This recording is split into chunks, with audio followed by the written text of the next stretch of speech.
Hello बच्चों, आज की क्लास में जो टॉपिक डिस्कस करने जा रहे हैं हम नॉर्मल रेसिडेंट के बारे में पढ़ेंगे। नॉर्मल रेसिडेंट कौन होता है किसी एक कंट्री का, हमें इंडिया के पॉइंट ऑफ व्यू से पढ़ना है। तो मैक्रो इकोनॉमिक्स का टॉपिक है हमारा, नेशनल इनकम का। अगर कोई पर्सन रेसिडेंट है आपका नॉर्मल, अगर वो इंडिविजुअल या इंस्टीट्यूशन दोनों में से कोई भी हो सकता है, एक साल या उससे ज्यादा अगर वो उस कंट्री में रहता है और उसका सेंटर ऑफ इकोनॉमिक इंटरेस्ट भी लाई करता है उसी कंट्री में, उसका centre of economic interest same country में अगर लाई करता है और उसका जो पीरियड ऑफ स्टे है वो एक साल या उससे ज्यादा है, तो वो उस कंट्री का नॉर्मल रेसिडेंट मान लिया जाता है। सेंटर ऑफ इकोनॉमिक इंटरेस्ट का मतलब है बेसिक इकोनॉमिक एक्टिविटी परफॉर्म करना, जो कि यहाँ पे नीचे इसका मीनिंग लिखा हुआ है। सेंटर ऑफ इकोनॉमिक इंटरेस्ट का मतलब क्या है, जो रेसिडेंट होगा उसकी जो बेसिक एक्टिविटी होंगी वो उसी कंट्री के अंदर होंगी, जैसे कि अर्निंग, स्पेंडिंग एंड एक्यूमुलेशन। तो जो भी बेसिक एक्टिविटी परफॉर्म करेगा वो उसी कंट्री में परफॉर्म करेगा, उसका मतलब है सेंटर ऑफ इकोनॉमिक इंटरेस्ट, और एक साल या उससे ज्यादा होना चाहिए। अगर ये दोनों कंडीशन फुलफिल होती हैं तो वो उस कंट्री का normal resident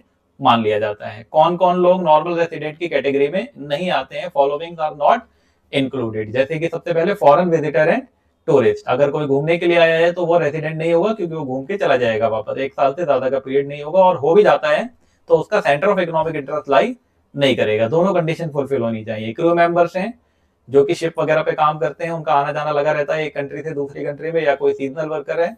foreign staff of embassy, arm forces का कोई स्टाफ है। इंटरनेशनल ऑर्गेनाइजेशन जैसे यूएनओ, डब्ल्यूएचओ का ऑफिस किसी कंट्री में है तो वहां का रेसिडेंट नहीं होगा। बॉर्डर वर्कर्स, जो लोग बॉर्डर पे काम करते हैं, एक जगह से दूसरी जगह मूव करते हैं कंट्री टू कंट्री, वो भी रेसिडेंट नहीं माने जाएंगे। एम्प्लॉय ऑफ इंटरनेशनल ऑर्गेनाइजेशन, यहाँ पे एक स्पेशल एक्सेप्शन होता है बच्चे, जब डिटेल में आपको पढ़ाया गया होगा।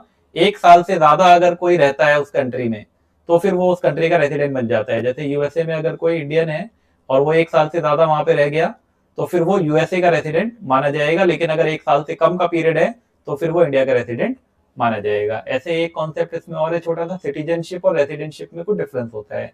दोनों में डिफरेंस क्या है, सिटीजनशिप जो है वो लीगल कॉन्सेप्ट है, मतलब बेस्ड ऑन बर्थ, या तो आपने उस कंट्री में जन्म लिया हो या वहां की सरकार आपको अलाउ कर दे वहां की सिटीजनशिप। और जो रेसिडेंटशिप है वो एक इकोनॉमिक कॉन्सेप्ट है, जो डिपेंड करता है आपके इकोनॉमिक एक्टिविटी पे। अगर आप किसी देश में जाके रहते हैं, आप 5 साल से वहां रह रहे हैं, जॉब करते हैं, काम कर रहे हैं, आप वहां के रेसिडेंट हो गए, लेकिन वहां के सिटीजन नहीं हो गए जब तक कि वहां की सरकार आपको वहां की सिटीजनशिप नहीं दे देती है। क्लियर है?